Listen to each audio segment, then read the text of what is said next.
What's going on, guys? Welcome back to Chronically Healthy. Today's going to be a little bit different. We've got a question and answer, a Q&A session coming. Now, I asked you to send your questions about diabetes, about life, about health, and you responded. So I can't wait to dive into these with you, whether you're here for motivation, health tips, or just for sheer entertainment. Welcome. Let's get things started. Question number one. What's the biggest challenge of living with diabetes? So, my answer to that would be the mental strain. So, what people don't realize is, of course, with diabetes, we could possibly have our limbs cut off. We start to get that numbness in our fingers, and that's a worry on that we have to deal with. But every time that we eat, it is a math equation. We're constantly trying to see what the carb load is. And then we have to balance that with the amount of insulin that we have to take as type 1 diabetics. And if we don't balance that correctly, either one of two things happens. Either our blood sugar level goes high, which you do not want, that's detrimental to your health, or we go hypoglycemic and our blood sugar goes low. So if our blood sugar goes low, then we run the risk of passing out. And for any of you other type 1 diabetics out there, or the type 2 diabetics that have experienced this as well, utilizing insulin or blood sugar regulating drugs such as metformin, you know that whenever your blood sugar goes low, it is unbelievably miserable. Now, if it goes low enough, now it's threatening for life. But as far as diabetes goes, the biggest issue is going to be that mental burden that we face. And so for me personally, it's just a matter of understanding that this is how it's going to be for the rest of my life, and that's okay. And many times what I like to say whenever I'm talking about my type 1 diabetes is it's actually the best thing that ever happened to me. That's what led me into working as a health coach. Then that led me into owning my own business here at Chronically Healthy. And Erica, my business partner and friend, she also has a very similar story. She's not a diabetic, she's got her own autoimmune disease. But because of my experience with diabetes, it has led me to where I'm at now. So I'm not really all too upset about it. It was more of a blessing than a curse. Is it frustrating? Of course it's frustrating. Is it annoying to have to count every single carb every single day and have to load up my insulin pen or my pump to make sure that I'm covering the load for the day? Yes, yes, it is frustrating, but there are worse things out there. I didn't get diagnosed with stage 4 cancer.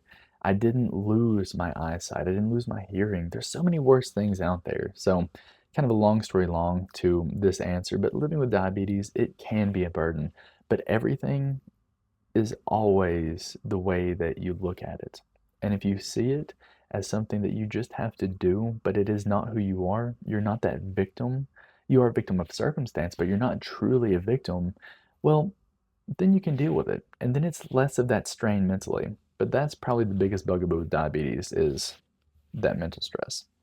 Question number two is a fun one. Love answering this question, and that is what motivated you to start Chronically Healthy?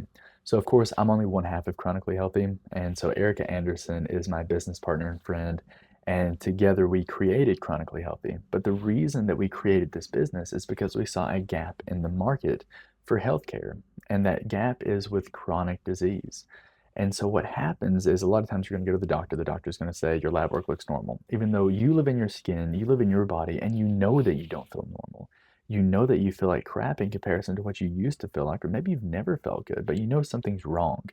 And so you're asking for answers and you're not getting them. And then say that you do get the answers, then you ask for responsibility. You ask to say, or you ask the question and you say, what can I do to help my health, to help, reverse these symptoms, or to at least mitigate a lot of the damage that is happening internally in my body? Many times you're going to get the answer of nothing, this is genetic, there's no component of this that was your fault that you need to take responsibility for, but here's this pill, or do nothing, and let's hope it doesn't get worse. This is the gap that we saw in the market. So we decided that we were going to create a company that bridged that gap, that helped with that chronic disease state, that chronic inflammatory state, that whenever we are asking for help and whenever we are asking for answers, that there's somebody out there that can give those, or at least start down the path of giving those answers and handing that responsibility back to the person. Very briefly, my story begins with a stroke. I had a stroke at 28 years old. And what happened is, woke up one Sunday morning, couldn't really walk very well, couldn't really talk very well. And I decided to go to my PCP the next day. Of course, I was going to put it off because I worked in the hospital for the last 12 years. I wasn't about to go pay those ER prices. So go see my PCP the next day, and I kind of get dismissed because I presented healthy. I was fairly skinny at the time. I was doing jujitsu constantly, and I was completely overtraining my body, but I got dismissed because I was able to walk in there. I didn't present very sick. No one even pulled labs on me. I just got told that I had more than likely vertigo and I needed to go to a physical therapist and get the epi maneuver done. So this happens multiple times during the 6 week period. And I go to an ear, nose, and throat specialist. I go to the physical therapist multiple times. I see my PCP about 4 times. And each time that either I call or I go see this individual, I keep getting dismissed. And I know that's something that it might not happen to a lot of people, but we have heard plenty of stories where, if you're not on your deathbed, you kind of get told that you don't really matter too much, that there's bigger fish for them to fry. But because we saw this gap in the market and because of our own health complications that we've had, we decided to make our own company and be able to give that to individuals that are asking and begging for help to at least get them down the right path, the right starting path, or be able to help out completely. We absolutely love what we do. But to kind of wrap question number 2 up here, that's what got us started in the world of owning our own business, being crazy entrepreneurs like that, and I guess being self-deprecating and asking for punishment of owning your own business. But hey, we're happy we're here. Number 3, what is one thing that I wish that more people knew about functional medicine? This is a great question. The biggest thing that I wish more people knew about functional medicine, which would also help them to look out for other individuals that are utilizing the name of functional medicine to maybe build clout or to build up a business, but they're not really doing functional medicine, is it is 100% about you. It's about your lifestyle. It's about nutrition. It's about diet. It's about stress. It's about sleep. And it's about factors that are outside the realm of pharmaceuticals. Of course, we're going to use pharmaceuticals if need be. If you've got low thyroid and you need some levothyroxine, some Armour, some Synthroid, some good T4 coming in the body, some good T3 coming in the body because you can't produce it on your own, so be it. Same thing with me. I'm a type 1 diabetic. I don't produce my insulin anymore, so I need that insulin.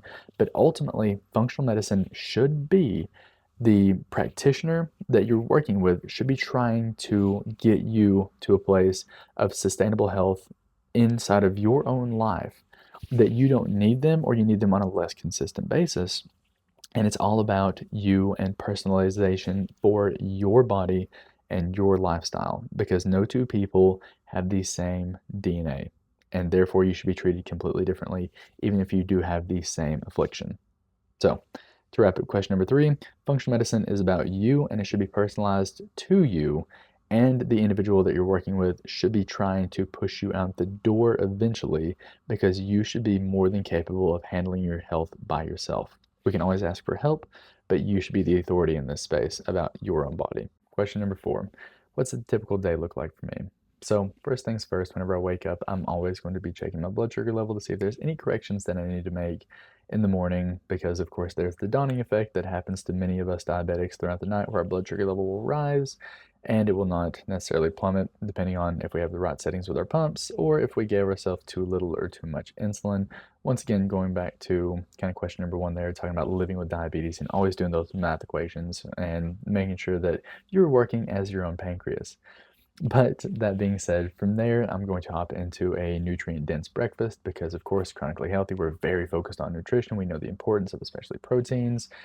I'm going to make sure that I'm providing the right amount of protein for my body for the day to make sure that I can sustain that energy. So from there, more than likely, I'm going to get to the office between about 8, 9 a.m. and prepare to go through our day, coaching our clients, talking with other individuals, trying to have collaborations, and seeing how we can keep pushing forward this boulder up this hill of functional medicine so more and more people realize that health is theirs to have and it's not for anyone else to keep.